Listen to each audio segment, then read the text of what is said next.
Tradición, orgullo, pasión.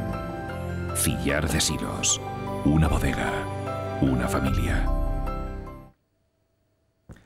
La suerte está echada, o que pase lo que tenga que pasar. El caso es que ya estamos en vísperas de las elecciones autonómicas más trascendentes en Cataluña y las elecciones más importantes para conocer qué va a ser de España en los próximos años. La desfasada jornada de reflexión solo servirá para que nos mordamos las uñas y miremos las encuestas clandestinas, que como las no clandestinas, aventuran un resultado muy ajustado entre constitucionalistas e independentistas. Si estos son capaces de renovar su mayoría absoluta, volveremos a la casilla de salida probablemente. Si no son capaces, se abre un abanico de escenarios inciertos, pero al menos se acabará con la matraca de los últimos años. Bienvenidos.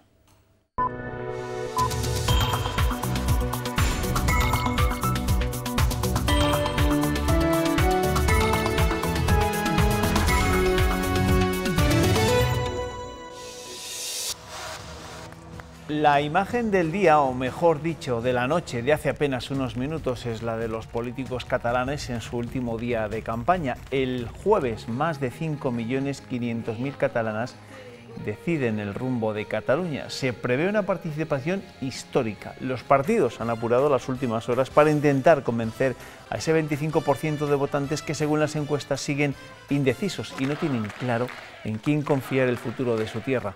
Esos sondeos clandestinos, que siguen dibujando un escenario muy complejo, que dejan al independentismo cerca de la mayoría absoluta, pero que también dan serias opciones a una posibilidad histórica, que un partido no nacionalista gane las elecciones.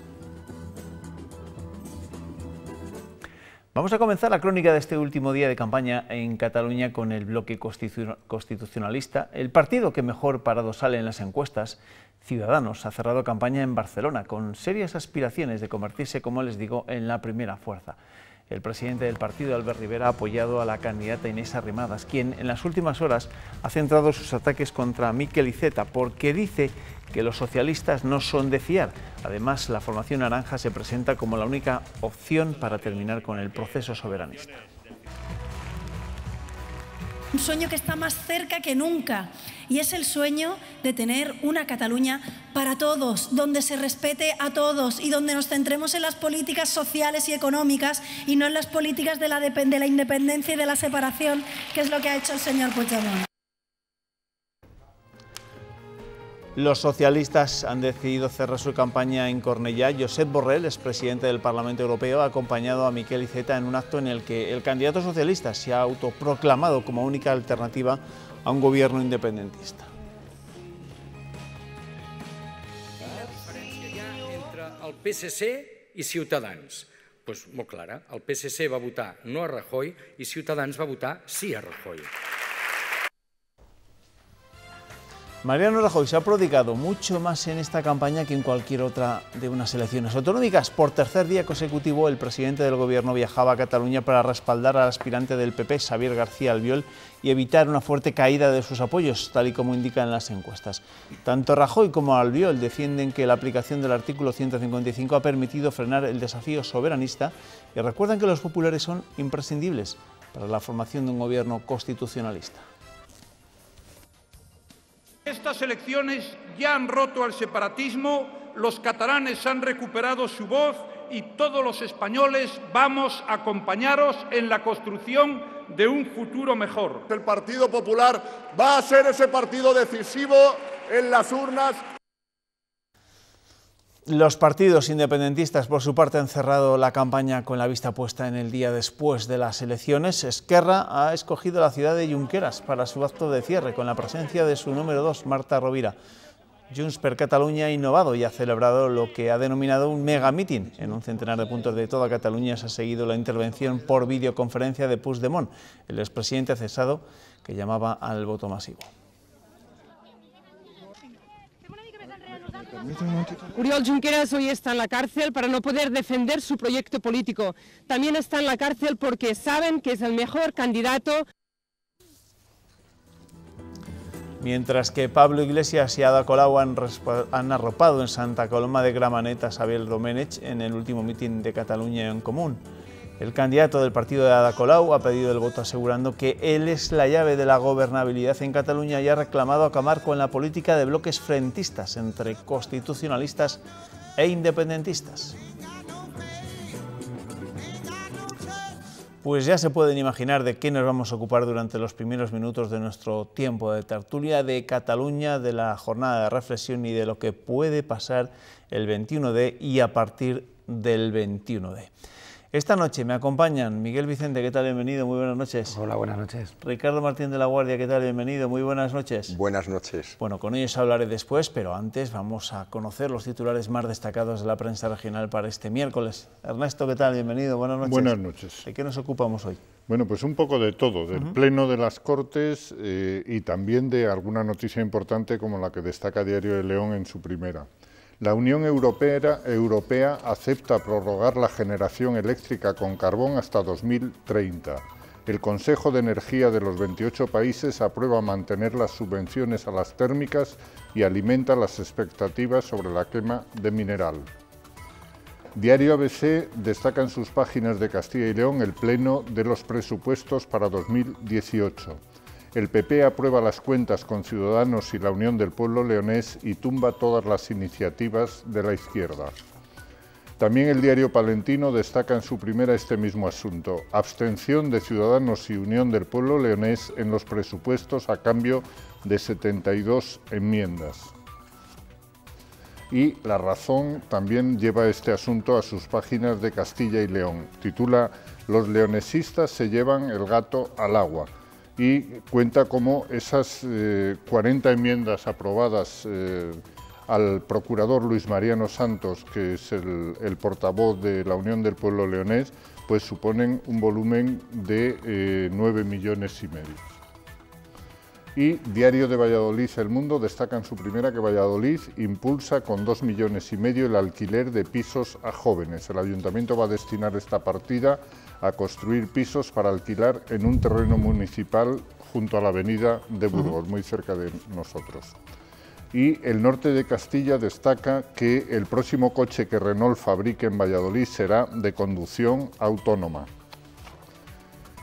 También en las páginas de Castilla y León del ABC destaca esta otra noticia: la excúpula de Caja Segovia a un paso de sentarse en el banquillo. La audiencia rechaza el último recurso de los acusados por el caso de las prejubilaciones multimillonarias.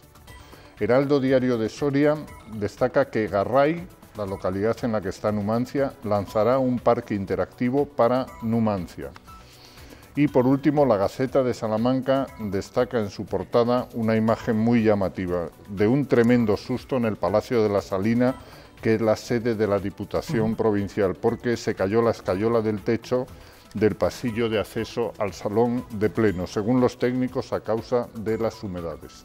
Gracias, Ernesto. Ya ven que muchos de los titulares se ocupan de la aprobación de los presupuestos de la Junta para el año que viene. De ello, por supuesto, hablaremos después en nuestro tiempo de tertulia, pero antes nos tenemos que ocupar, como no, del último día de campaña en Cataluña. Mañana, o ya dentro de unas horas, en este momento estamos ya en plena jornada de reflexión, en víspera de unas elecciones decisivas. Lo de la jornada de reflexión, ¿creéis que es una cosa ya que está un poco de moda? ¿Para qué sirve una jornada de reflexión? Bueno, en estos tiempos de encuestas prohibidas. Que se defiende la racionalidad del voto, quizá tendría sentido, pero bueno. No vienes de hacer campaña, ¿no, Miguel? Porque bueno, te veo con la voz un poco tomada. El otoño se está llevando mi voz también.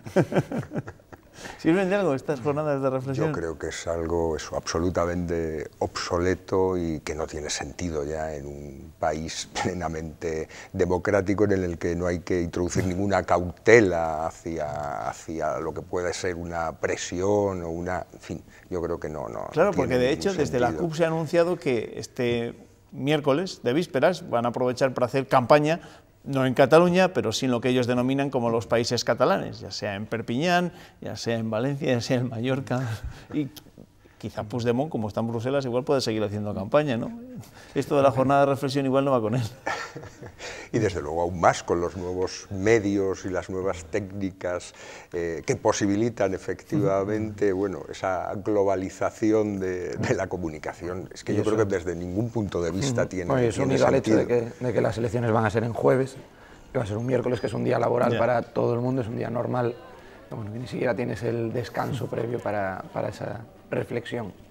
Luego os pregunto por vuestras expectativas o por lo que creéis que va a pasar el jueves en esas elecciones catalanas, pero antes me ha llamado mucho la atención esta imagen. Será una de las más surrealistas, ¿no? Esa campaña que han trasladado los DRC a las puertas de la cárcel de Extremadura, donde está su líder, Oriol Junqueras, pero claro, a ellos también les han acompañado otros grupos de personas pues, que no quieren que Cataluña se vaya de España, ¿no? Y que han empezado a gritar canciones y a portar esas pancartas que veíamos antes. Bueno, era una de las notas pintorescas, ¿no? Pero es que esta campaña va a pasar a la historia precisamente por la cantidad de anomalías que hemos podido ver en ella. Desde luego, yo creo que lo has dicho muy bien, ¿no? Ese paisaje surrealista. Entonces ya yo creo que como lo hemos normalizado desde prácticamente el comienzo de la campaña, pues cada vez sorprenden menos, ¿no? Este tipo de anécdotas, por decirlo de alguna forma. Pero yo creo que bueno, tiende a barbarizar, ¿no? Lo que son los comportamientos políticos habituales y a eso, a normalizar actitudes o comportamientos que deberían de ser absolutamente extemporáneos, ¿no? Pero, en fin, parece que por ahí ha ido y desde luego hasta el final, ¿no? Es en parte también el resultado de una contienda en la que compiten 7 formaciones y con posiciones diametralmente opuestas en muchas ocasiones, y la forma de captar atención probablemente es buscar algo original, algo que se salga de lo común. Bueno, pues esa era, sin lugar a dudas, una de las imágenes que nos ha dejado este martes, esta campaña electoral, último día de campaña electoral en Cataluña, pero ahora os pregunto, en vísperas de esas elecciones, estamos en vísperas de un resultado histórico, y llamo resultado histórico la posibilidad de que por primera vez, desde que se recuperó la democracia, desde que hay elecciones autonómicas en Cataluña, gane un partido no nacionalista esas elecciones, o estamos en vísperas de que el independentismo vuelva a recuperar su mayoría absoluta. Yo creo, desde luego, que bueno, ahí están todas las encuestas, los análisis previos. Realmente, por primera vez sí que cabe una posibilidad mucho más real, desde luego, que en otras ocasiones, de que en este caso Ciudadanos gane las elecciones. Bien es verdad que con una diferencia muy escasa respecto a Esquerra Republicana de Cataluña, pero verdaderamente, si fuera así, y aunque fuera por un número de votos relativamente pequeño, por un porcentaje pequeño, pero sería un cambio enormemente sustancial. Es decir, sería un golpe a la legitimidad, por decirlo así, de los movimientos nacionalistas o independentistas para gobernar Cataluña. Otra cuestión es que luego, efectivamente, en el reparto o en el equilibrio de fuerzas o de votos, la situación fuera diferente, pero ese sería el gran cambio espectacular. Bueno, en realidad, con Ciudadanos, una de las trayectorias que se ha visto en esta corta historia de estos partidos es que las encuestas tienden a sobrevalorar en parte sus expectativas. Por lo tanto, están ahí esas expectativas. Habrá que comprobar si es capaz de arañar votos al Partido Popular, que esa parte parece que está bastante confirmada, pero hasta qué punto realmente podrá retomar apoyos propios de los comunes y del PSC, porque en realidad la batalla está en ese centro, está en el centro que intentan ocupar los comunes, el PSC, en una posición entre los dos ejes que explican estas elecciones. Hay un escenario que es posible, que gana esas elecciones Inés Arrimadas, Ciudadanos, que el independentismo no consiga la mayoría absoluta, y en ese escenario el candidato con más posibilidad de convertirse en presidente de la Generalitat puede ser el líder del Partido Socialista de Cataluña, Miquel Iceta, el que aspira a conseguir los apoyos tanto de En Común como de Ciudadanos como del Partido Popular, cosa que igual no iba a lograr Inés Arrimadas, lograr los apoyos sobre todo de En Común, claro está. Sí, yo creo que efectivamente hay un caladero que es el centro social, el centro ideológico, del que va a salir muy beneficiado por una parte Ciudadanos, por otra parte que ha sido abandonado ese centro por lo que era Convergencia y Unión. Es decir, que yo creo que ahí es donde se van a disputar realmente las elecciones, y lo que aventuras de esa posibilidad de que sea Iceta el presidente, aunque no gane las elecciones, aunque gane las elecciones Ciudadanos, pues sí que es bastante probable en función de la voluntad que unos y otros van expresando. Sí, pero esa centralidad ahora hay que considerarla en dos ejes. Es decir, ya no solo el centro ideológico que probablemente esos partidos están ahí, sino que está el centro dentro del eje de las tensiones nacionalistas. Y ahí es donde la propuesta de los comunes cobra valor, sobre todo cobra valor en el territorio catalán con el electorado catalán. Y ahí es donde se tienen que ir negociando y definiendo. Esos indecisos están ahí, están en esa zona de centro ideológico, pero también de centro en el debate nacional, y es muy difícil prever por dónde van a encaminarse. Efectivamente, estoy completamente de acuerdo porque realmente quienes vayan a votar a unas opciones mucho más definidas a derecha o izquierda del espectro nacionalista o del no nacionalista, sin duda ese voto está ya decidido, pero ese 20 o 25% del que todavía se habla de voto indeciso se va a jugar en ese espectro, y efectivamente en ese voto es probablemente el que pueda dar la victoria, aunque sea pírrica en algún momento, a una u otra opción, pero yo insisto en que sería muy relevante por el cambio que supondría respecto a la historia reciente una victoria, en este caso de Ciudadanos, teniendo en cuenta que parece ser que el PSC y el PP desde luego no están en esas condiciones, pero sí en ese 20-25% se va a determinar la victoria. Estas elecciones, si no nos vamos a engañar, van a tener una repercusión nacional, y a partir del 22 de diciembre se va a hablar en clave de las próximas elecciones generales, donde si se cumplen estas expectativas que nos van marcando las encuestas, ese auge impresionante de Ciudadanos y ese mal resultado del Partido Popular, pues puede dejar muy tocado al PP en el resto del país. Y esto puede cambiar muchísimo la situación política durante los próximos meses en España.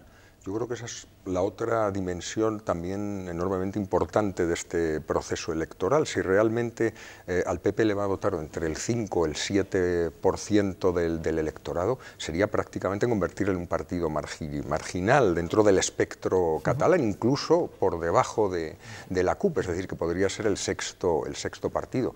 Yo creo que para el partido del gobierno, y con la influencia que tiene, por supuesto, en el resto de España, sin duda el propio partido tendría que reformular, ¿no?, su política, y no solo para Cataluña, y no solo en relación, por supuesto, con el liderazgo de Albiol. Sería, desde mi punto de vista, demoledor, ¿no?, para el PP. Es una tendencia que sí que se aprecia en Cataluña, y también se ha apreciado en otros territorios como el País Vasco, en el que el empuje del Partido Popular se va perdiendo en ese sentido. Pero al final la lectura que se realiza desde Génova, y principalmente desde el presidente del gobierno, es mucho más estratégica, es mucho más a largo plazo, y se intenta, bueno, pues matizar todas estas cuestiones en una lectura que es más en clave de, bueno, nuestra apuesta ha sido por el 155, realmente hemos templado esta situación, y ahora, pues, curiosamente, va a ser Ciudadanos quien recoja en Cataluña los beneficios de esa decisión.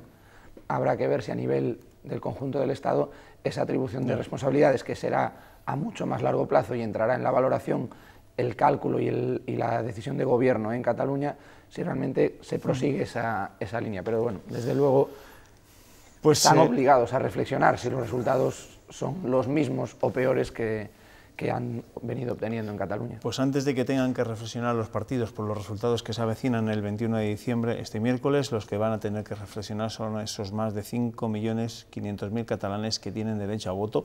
Se anuncia una participación histórica, hay quien habla del 90%, cosa bastante complicada, ¿no? 90% es mucho decir. Entiendo yo, ¿eh? Vamos, desde luego. Creo que ni en los países en los que es un 90% es una participación total. Total, efectivamente. Estar por encima del 80% está rozando pues, cualquier máximo esperable. Bueno, y esa participación depende de la capacidad de movilización del bloque constitucionalista, es decir, el bloque independentista va a salir a votar. Sin duda. Bueno, pues mañana se lo vamos contando, y por supuesto el día 21 de diciembre les tendremos puntualmente informado de cómo se desarrolla esa campaña electoral en Cataluña. A nuestro quinto tertuliano le ha quitado el sueño esta campaña, y creo que también se lo va a quitar la jornada de reflexión. En fin. No puedo pegar ojo, Juanma. Ha terminado la campaña electoral catalana y estamos ya en la jornada de reflexión. Pero reflexionar significa pensar detenidamente sobre algo. ¿Y qué podemos pensar detenidamente cuando la política catalana es un conjunto de espejismos, engaños, desatinos, alucinaciones, fantasías? La pausa entre delirios es enajenación, no reflexión. O a lo mejor es que no son horas, Juanma. No son horas. En la política regional estamos, como no, muy pendientes de Cataluña y hoy sobre todo muy pendientes de los presupuestos de la comunidad para el año que viene, que se han aprobado esta tarde tras 2 días debatiendo en pleno las enmiendas parciales. Solo Ciudadanos y la UPL han logrado que se aprobaran algunas de sus propuestas. Los 2 grupos han sumado su abstención al sí del PP para sacar adelante esos presupuestos. Votos emitidos 82, a favor 41, en contra 35, 6 abstenciones. En consecuencia, queda aprobado el artículo 2º y la Ley de Presupuestos Generales de la Comunidad para 2018. Aunque Ciudadanos se lamentaba, no he sido capaz de convencerles de nada. En las secciones de Cultura y Familia, como en el resto, las únicas enmiendas aprobadas, las suyas y las de la Unión del Pueblo Leonés. El resto nada. El PSOE ha incidido en el copago de los servicios sociales y en sus recortes. Hay menos horas, más caras y mayor copago.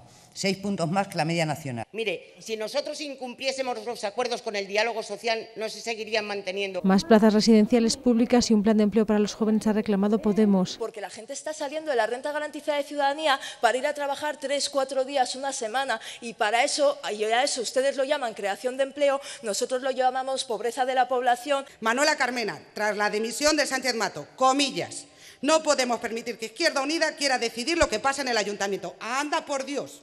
Y ustedes sí que tienen que decidir lo que tenemos que hacer aquí. Así como un incremento de las partidas para la lucha contra la violencia de género, como también lo ha hecho Ciudadanos e Izquierda Unida. Que en una sociedad donde cada vez hay más denuncias por violencia de género, esas campañas no están cumpliendo su objetivo. Ciudadanos reclamaba cambios una vez más en los comedores infantiles. Ninguno de ustedes, estoy convencido, cuando han criado a sus hijos, les han dado alimentos congelados. Y en el debate de cultura ha habido un duelo de infografías. ¿Saben cuánto dedica la Junta de Castilla y León al gasto en cultura de los presupuestos? Se lo voy a decir. De cada 1.000 euros, esto. Esa es la espada que ha recortado los presupuestos en este país y a las comunidades autónomas. Muchas gracias. El patrimonio mundial que menos visitantes tiene de todo el mundo, excepto una isla filipina. El Partido Popular ha defendido que en ambas carteras el presupuesto crece y ha respaldado 26 enmiendas de la UPL y Ciudadanos por valor de 1,5 millones de euros. Bueno, y se lo han tenido que currar, Ernesto, al menos para localizar esos gráficos y esas fotografías. Para eso está destinado a la televisión y a la prensa, para visualizar algunas de las cosas que se dicen. Hombre, ha sido muy llamativo, ¿no? El procurador del Partido Socialista enseñando ese euro que se destina exclusivamente a cultura. Lo que corresponde a cultura de estos 10.859 millones, para los cuales las 72 enmiendas aprobadas han conseguido destinar a nuevos proyectos 9,9 millones. Bueno, pues ya tenemos presupuestos para el año que viene. Os veo más tranquilos, ¿no?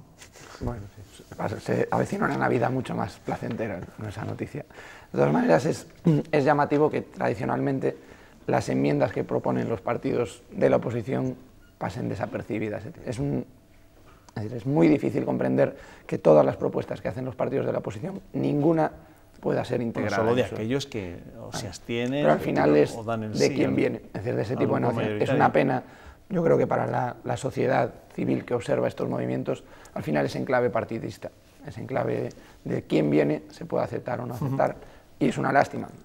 Bueno, no tenemos la declaración, pero en unas de las participaciones de ese pleno, el procurador socialista, José Francisco Martín, ha llegado a echar en cara al Partido Popular, que ha aprobado una enmienda de Ciudadanos de 120.000 euros destinados al arreglo de unas calles en Caleruega, donde dice José Francisco Martín que tiene una casa rural el procurador de Ciudadanos, José Ignacio Delgado. En fin, estas cosas tiene la política regional. Pero también otra de las enmiendas rebaja las tasas universitarias en un 5%, es decir que hay algunas que tienen un alcance más general que las de la UPL, que se centran en León. En León exclusivamente. Pues ya tenemos presupuestos para el año que viene. Ayer Mariano Rajoy anunciaba una subida del salario mínimo interprofesional que hoy han concretado en una reunión la ministra de Trabajo y los líderes sindicales y empresariales. Ese salario subirá de 707 euros a 850 en 3 años. El salario mínimo subirá un 4% en 2018, situándose en 736 euros al mes en 14 pagas. Estamos ante un acuerdo de país, ante un acuerdo de legislatura que favorezca esa recuperación integradora, favoreciendo que haya en nuestro país cada año más de 450.000 empleos hasta el horizonte del año 2020. Gobierno e interlocutores sociales negociarán una senda que eleve el salario mínimo hasta los 850 euros al mes en 14 pagas en 2020. En una transición de 3 años, en los términos que hemos hablado hoy con la ministra y con las organizaciones empresariales, situar en el año 2020 el SMI en 850 euros aproxima con toda seguridad ese salario mínimo interprofesional al 60% de la media salarial en España. Un incremento razonable para las organizaciones empresariales. Consideramos razonable, lo consideramos oportuno para el año 2018 y después una senda en los próximos años. Todo ello siempre que la economía registre cada año un crecimiento del PIB superior al 2,5% y un incremento de la afiliación a la Seguridad Social superior a las 450.000 personas. Hasta hace muy pocos ni siquiera nos planteábamos escuchar al Gobierno, a sindicatos y a empresarios hablar de subida salarial, pero no tenemos que pellizcarnos. Lo han hablado. Efectivamente. Además era una cuestión que venía, por supuesto, de lejos, que de vez en cuando saltaba a la palestra pública y bueno, yo creo que ha sido un buen golpe en este caso por parte del Gobierno, porque realmente la situación del salario medio en España, el cuarto o el quinto por la cola dentro de la Unión Europea, que nos acercaba a países de reciente incorporación, yo creo que era algo sobre lo que había que tomar medidas, y el hecho de que sindicatos y empresarios, aparte del Gobierno, se pongan de acuerdo, yo creo que lo que certifica era esa necesidad sentida. Sin duda. Vamos a seguir hablando de industria, de economía. El sector del automóvil afronta su mayor transformación de los últimos 50 años y el presidente de Renault España teme que nuestro país no se esté preparando adecuadamente para ello. En una conferencia organizada por la Fundación Escola, José Vicente de los Mozos ha hablado de esa transformación y ha puesto a Castilla y León como ejemplo. Coche conectado, bajo demanda, autónomo, compartido, eléctrico, industria 4.0, toda una transformación para los próximos 5 años que España no puede perder, pues el 10% del PIB lo genera la automoción. Si España no cambia a la velocidad que está cambiando el automóvil, en unos años vamos a tener problemas. Y ahora es el momento de modernizar toda nuestra cadena de valor del automóvil en este país. Y para eso tenemos que trabajar juntos. Por eso reclama mayor planificación, para que planes de apoyo como el Moval no se queden tan cortos, agotándose en tan solo 24 horas. Eso no es serio de un país como este. Es decir, el 10% del PIB que supone la industria del automóvil tiene que tener una mayor escucha. Tampoco entiende de los Mozos que solo se persiga al coche en la lucha contra la contaminación de las ciudades. Solamente contamina el 18%. ¿Qué se está haciendo sobre el otro 82%? Gente que toma en las administraciones locales decisiones sobre el automóvil que no tienen ningún valor. Respecto a Castilla y León, la alianza Renault-Nissan afronta un 2018 con la puesta en marcha de la fundición de aluminio en Valladolid y la integración de la planta de Nissan de Ávila. Yo creo que es un ejemplo de reindustrialización en nuestra tierra. Cuando hay un problema y le abordamos como se tiene que abordar. Sobre el nuevo modelo para Valladolid, de los Mozos solo ha señalado que se está trabajando en ello. Vamos con otros asuntos del día. La madre de la menor que supuestamente sufrió una agresión sexual por parte de 3 jugadores de la Arandina ha declarado esta mañana ante la juez que investiga el caso. Ha explicado lo que le dijo su hija y niega que tuviera conocimiento de los hechos por un vídeo. Gran expectación mediática a las puertas de los juzgados de Aranda, donde prosigue la instrucción del sumario con el testimonio de la madre de la víctima. No vamos a decir nada, porque esto afecta a una menor y como afecta a una menor, pues no vamos a realizar ningún tipo de declaración. En su declaración ha indicado que fue la menor quien relató directamente a su entorno familiar todo lo sucedido. En ningún momento ha hablado de la existencia de ningún tipo de vídeo. Ha coincidido en el tiempo prácticamente todo, ¿no? Se lo ha contado a la madre, se lo contó también a la psicóloga, se lo contó a su padre. Una de las claves del caso está en determinar si hubo o no violencia e intimidación. Consentimiento no existe porque la niña tiene 15 años. Lo único que tenemos que saber es si ha habido violencia o no ha habido violencia, ha habido intimidación o no ha habido intimidación. Ante el recurso de la defensa contra el auto que decretó prisión provisional para los 3 futbolistas, la asociación Clara Campoamor no cree que prospere. En cualquier caso, se opondrá. Y hombre, con los datos que parece que hay, nos opondremos a la libertad, lógicamente.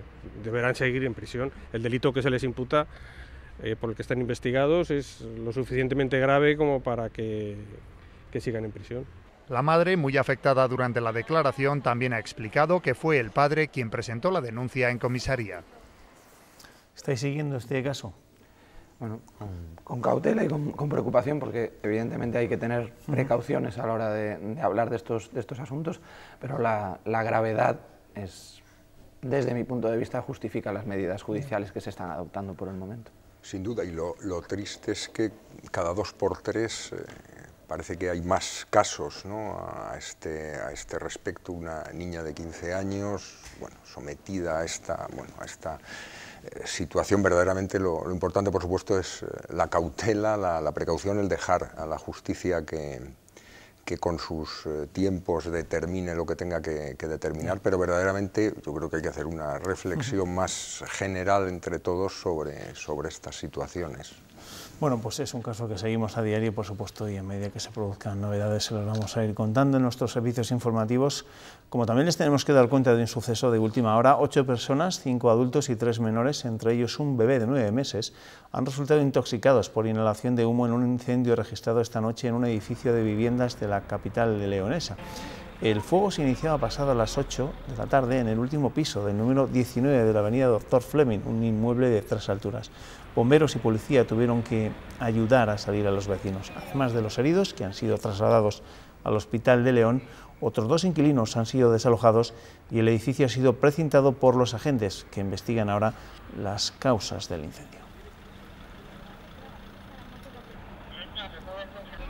Se lo contábamos hace unos minutos, las Cortes han aprobado este martes los presupuestos de la comunidad para el año que viene y justo cuando acababa ese debate ya es una tradición que la prensa otorgue los premios con los que reconoce lo más destacado en el Parlamento Regional durante el último año, con un punto, eso sí, de humor. Son los llamados hemiciscos, que en esta ocasión se resumen así.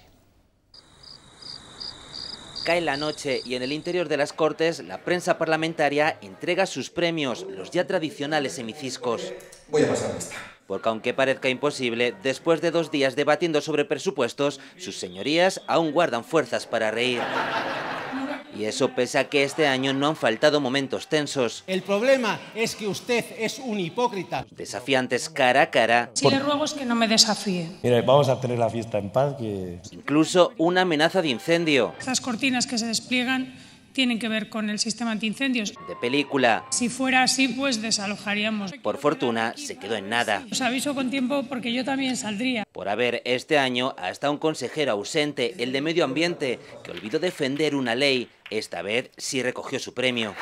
Y más galardonados como el popular Ángel Ibáñez por su carácter implacable o Manuel Mitadiel de Ciudadanos por su intensa actividad. Además, las 3 mujeres de la mesa de las Cortes han recogido el hemicisco con el que la prensa pide menos crispación y más acuerdos entre los partidos. Y hablando de insistir... Avanzar, nosotros le planteábamos que tenía que haber avances significativos. Así, hasta 28 veces en una misma rueda de prensa. Seriamente. Y como la cosa va de avanzar, la cuenta atrás para los próximos hemiciscos ya ha comenzado. Nuestros políticos están avisados. Avancemos pues. Oye, Ernesto, tú que te conoces el protocolo de las Cortes, en caso de incendio, ¿la última en salir tendría que ser la presidenta de las Cortes o la primera? Bueno, yo creo que sería la última, aunque debe ser la primera que lo advierte, porque claro, está de frente, todos los demás les pilla de espaldas. Bueno, habrá que verlo.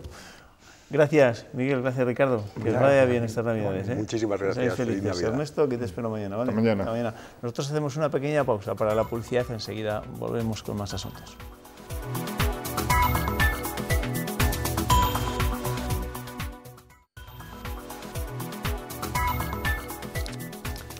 Hace unos días la Junta de Castilla y León recibía el Premio Ciudadanía a la Calidad e Innovación en la Gestión Pública 2016 por su portal de gobierno abierto. Y buena parte del mérito de este reconocimiento hay que otorgárselo a mi invitada de esta noche, a la viceconsejera de Función Pública y Gobierno Abierto, Marta López. ¿Qué tal? Bienvenida, muy buenas noches. Hola, buenas noches. Enhorabuena por este reconocimiento. Claro, ¿qué supone para usted y para gente que trabaja con usted en acercar a la Administración al ciudadano un reconocimiento de estas características? Hombre, primero el reconocimiento no es para mí, porque el éxito del portal y el puesto premio... su granito de arena. Bueno, sí, nuestro granito de arena, pero al final el éxito del portal es porque está implicado todo el Gobierno, afecta a todas las áreas del Gobierno, tanto en transparencia como en participación, que es por lo que concretamente nos han dado este premio. Llevamos trabajando ya 5 años en esta materia, entonces es un reconocimiento para toda la gente que todos los días trabaja para conseguir los mejores resultados posibles. El galardón, y leo textualmente, reconoce las prácticas innovadoras en la provisión de productos o servicios, así como en los sistemas de relación con impacto externo en los ciudadanos. Dígame, ¿cómo pueden participar los ciudadanos, cómo podemos participar los ciudadanos en las decisiones de nuestro gobierno? Pues lo que hicimos para intentar abrir a la participación el mayor número de asuntos públicos posibles fue, hace 5 años primero empezamos poniendo a disposición de los ciudadanos información sobre el Gobierno, porque nadie que no esté informado puede participar. Entonces, en la página web de la Junta, en un icono que está nada más entrar, en la primera página del portal, se accede al portal de transparencia y ahí hay información jurídica, económica y organizativa. Y además tenemos después un apartado de participación donde se cuelgan todos los proyectos que tiene el Gobierno, proyectos de ley, proyectos de decreto, los planes que se quieren implantar, los programas, y los ciudadanos entran ahí, pueden descargarse el texto completo del borrador y pueden hacer aportaciones o comentarios y se pueden votar también los comentarios de otros ciudadanos y es todo público, es decir, las aportaciones de todos se ven y las contestaciones que hacemos después, cuando ya ha terminado el periodo de exposición pública, a cada una de las sugerencias. Estas medidas de transparencia y de gobierno abierto que se pusieron en marcha en el caso de la Junta de Castilla y León allá por el año 2012, ¿significan, por así decirlo, que antes había una quiebra en la confianza entre el ciudadano y los gobernantes? ¿Que había que recuperarla de alguna manera?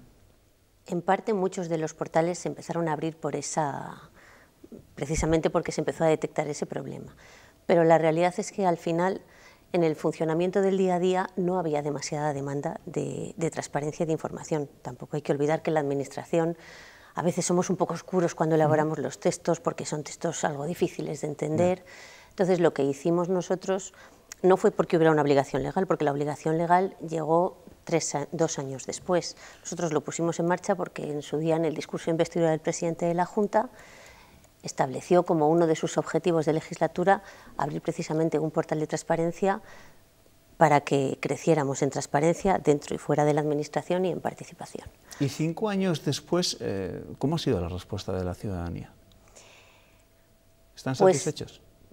Bueno, no hacemos encuestas de satisfacción, lo que vemos es el número de visitas que tenemos en el portal y los contenidos. Concretamente en el apartado de participación, en estos 5 años, pues hemos tenido más de 100.000 usuarios. Claro, porque son usuarios, no es entrar y ver algo de un vistazo, es leerse un texto, hacer un comentario, es decir, tienes que haberte empapado un poco de cuál es el objetivo del proyecto que estás trabajando y qué es lo que quieres aportar.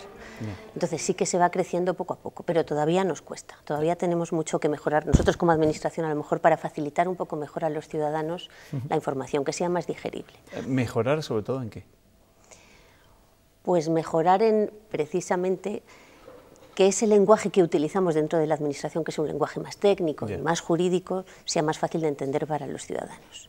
Y luego intentar saber también qué otros contenidos no estamos publicando en transparencia que sí que podrían interesar a los ciudadanos. De todas maneras, nosotros en el portal tenemos apartados que permiten a los ciudadanos enviarnos propuestas o sugerencias con nuevos contenidos que quieren que se publiquen y en general no tenemos demasiadas demandas de nueva información. ¿Hay algún asunto estrella por lo que se interesan esos ciudadanos que han accedido a la web de Transparencia y Gobierno Abierto de la Junta, que les preocupe especialmente? Pues en el apartado de transparencia lo que más se visita es el apartado relativo a los altos cargos. ¿A los altos cargos? Sí, esa es la realidad. Luego también se visita bastante el apartado de contratación pública, porque publicamos todos los contratos que hace la Junta, los publicamos además diariamente. Los contratos de mayor volumen presupuestario y también los contratos menores. Y lo que se visita mucho del portal de transparencia es el apartado de datos abiertos, que son datos que tiene la Administración en su poder, que están sin tratar para que se puedan tratar por pues por gente que trabaja en materia de Big Data, y esa parte del portal es la que tiene más accesos. Claro, llevamos 5 años con este portal de transparencia y gobierno abierto. Esto era una práctica que antes no se realizaba precisamente por las administraciones públicas, y entiendo que habrá tenido que cambiar muchos chips y muchas formas de actuar, tanto en lo que se refiere a las diferentes consejerías como a los propios funcionarios, ¿no? Yo no sé si eso ha sido difícil, si ha costado o no ha costado. ¿Ha habido colaboración? La verdad es que tengo que decir que ha sido bastante fácil. Bastante fácil porque teníamos la ventaja cuando impulsamos este proyecto, que como era una de las prioridades del presidente de la Junta, pues eso, cuando viene en la organización viene de arriba abajo. ¿Cuál es el objetivo a cumplir? El objetivo se cumple. No es como cuando alguien intenta impulsar un proyecto desde abajo en el que puede haber ciertas reticencias. Aquí la misión era clara, teníamos que tener un portal de transparencia, teníamos que publicar el mayor volumen de información posible, de manera además organizada, y se marcaban las pautas desde la Consejería de la Presidencia, y el resto de las consejerías nos iban facilitando la información, se iba colgando, y lo mismo pasa con participación. Cada consejería es responsable de los proyectos que pone a disposición de los ciudadanos y es quien contesta todas las sugerencias de los ciudadanos, no lo hacemos nosotros. Y a los funcionarios, a los trabajadores públicos también, en cierto modo, les ha tenido que cambiar la forma de trabajar en su día a día. Bueno, es un poco un cambio de chip, porque la administración normalmente cuando utiliza los datos siempre tenía mucho más presente la Ley de Protección de Datos, que es una ley del año 92, que lleva ya mucho rodaje, donde lo que se pretendía precisamente era proteger todos los datos personales de los ciudadanos que maneja la Administración. Cuando llega la Ley de Transparencia, confronta un poco con esa filosofía que había de protección de datos de los ciudadanos. Pero la realidad es que la Administración es bastante disciplinada. Si hay una ley que obliga a publicar determinados contenidos, en lo que se trabaja es en ver cómo se publican esos contenidos, pero no hay resistencias en cuanto a su publicidad porque es una ley la que lo mandata.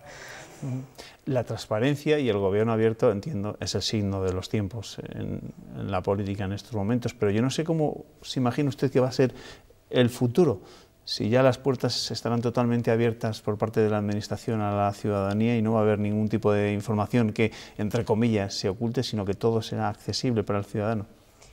Pues hombre, yo creo que este es un camino que no tenemos que recorrer y que no se le pueden poner puertas al campo.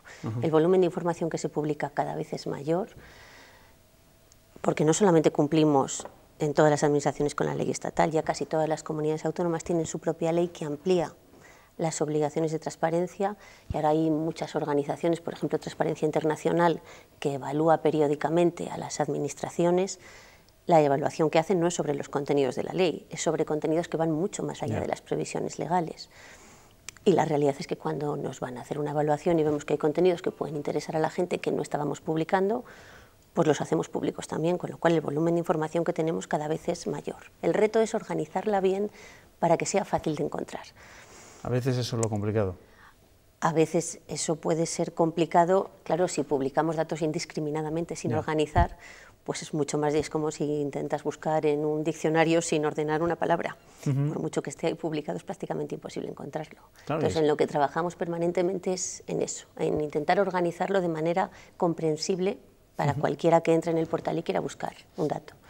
Ustedes vienen de recibir hace unos pocos días este galardón, pero están sometidos a la vigilancia de esos organismos internacionales que se encargan de vigilar esa transparencia de la Administración. Pues claro, nos vigila el Comisionado de Transparencia de Castilla y León, que todos los años... Sí, el Comisionado Estatal de Transparencia también nos vigila, y luego no podemos olvidar que hay 2 leyes que nos obligan. Además de del Comisionado de Transparencia y la Comisión Nacional de Transparencia, esas 2 leyes obligan tanto a los empleados públicos como a los altos cargos. Marta López, le reitero ese reconocimiento por este galardón que han recibido hace apenas unos días. Viceconsejera de Función Pública y Gobierno Abierto, gracias. Buenas noches por acompañarnos. Buenas noches. Muchísimas gracias. Pues ya lo saben, el Gobierno Abierto nos abre las puertas de la Administración y los museos etnográficos nos abren las puertas de nuestro pasado. El de Castilla y León está en Zamora, en pleno casco histórico, y acaba de cumplir 15 años. Un museo de referencia que nació a raíz de una colección de alfarería.